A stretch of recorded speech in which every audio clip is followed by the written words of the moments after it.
Grimm's Fairy Tales. Beauty and the Beast. Once upon a time, as a merchant set off for market, he asked each of his 3 daughters what she would like as a present on his return.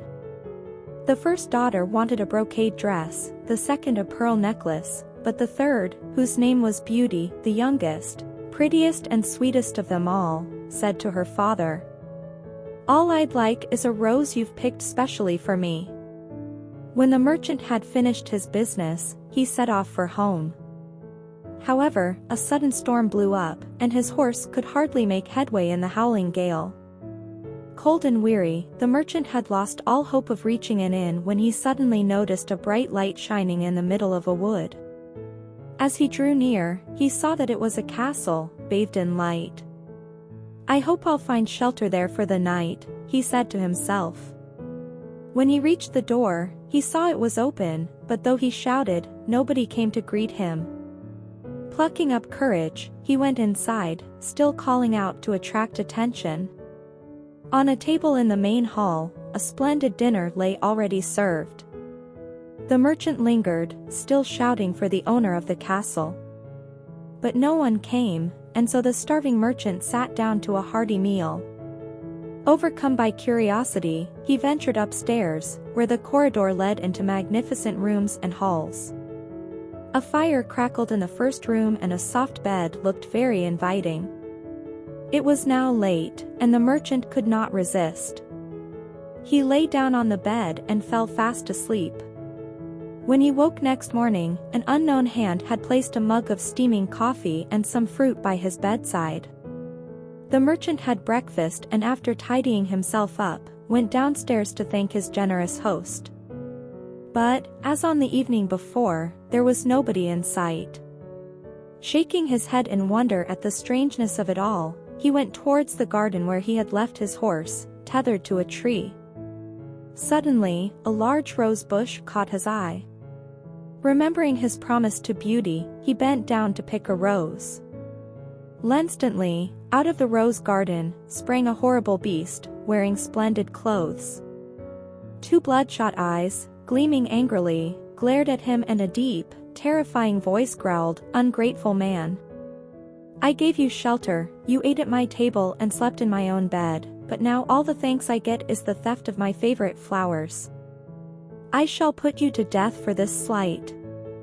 Trembling with fear, the merchant fell on his knees before the beast. "Forgive me! Forgive me! Don't kill me! I'll do anything you say. The rose wasn't for me, it was for my daughter Beauty. I promised to bring her back a rose from my journey." The beast dropped the paw it had clamped on the unhappy merchant. "I shall spare your life, but on one condition, that you bring me your daughter."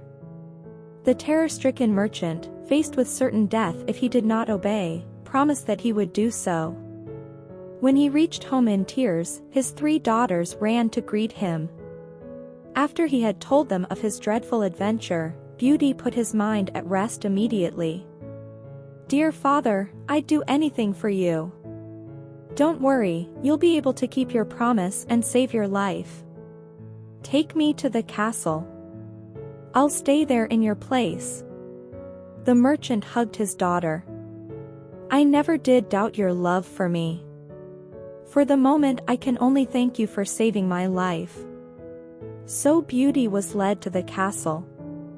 The beast, however, had quite an unexpected greeting for the girl. Instead of menacing doom as it had done with her father, it was surprisingly pleasant. In the beginning, Beauty was frightened of the beast, and shuddered at the sight of it. Then she found that, in spite of the monster's awful head, her horror of it was gradually fading as time went by.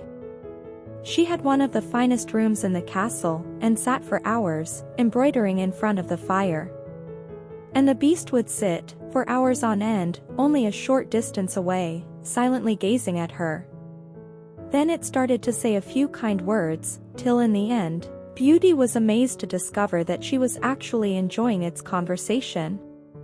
The days passed, and Beauty and the beast became good friends. Then one day, the beast asked the girl to be his wife.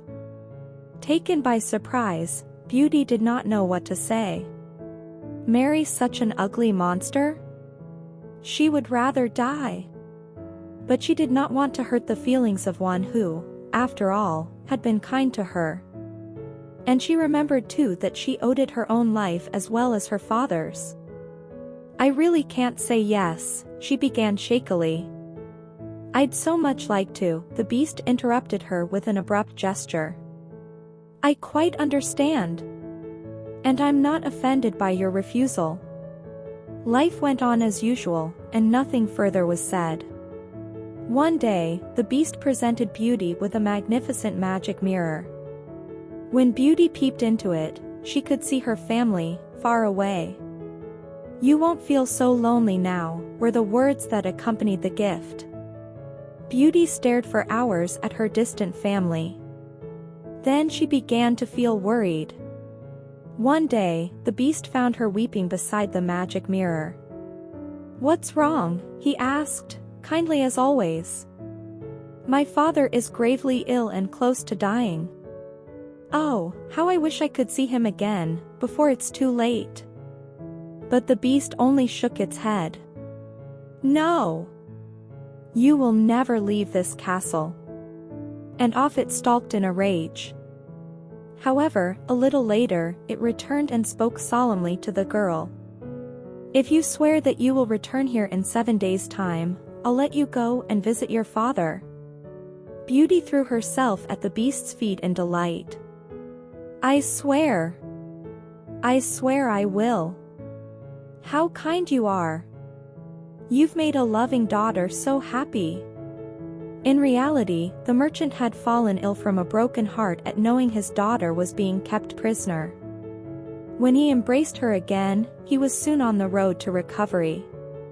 Beauty stayed beside him for hours on end, describing her life at the castle, and explaining that the beast was really good and kind. The days flashed past, and at last the merchant was able to leave his bed. He was completely well again. Beauty was happy at last. However, she had failed to notice that 7 days had gone by. Then one night she woke from a terrible nightmare. She had dreamt that the beast was dying and calling for her, twisting in agony. Come back! Come back to me, it was pleading. The solemn promise she had made drove her to leave home immediately. Hurry!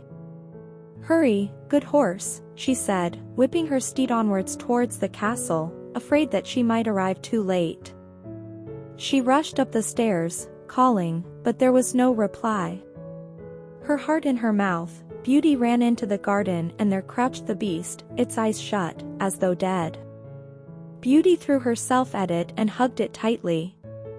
Don't die! Don't die! I'll marry you. At these words, a miracle took place. The beast's ugly snout turned magically into the face of a handsome young man. How I've been longing for this moment, he said. I was suffering in silence, and couldn't tell my frightful secret.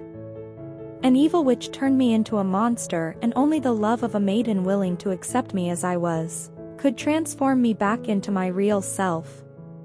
My dearest. I'll be so happy if you'll marry me. The wedding took place shortly after and, from that day on, the young prince would have nothing but roses in his gardens. And that's why, to this day, the castle is known as the Castle of the Rose.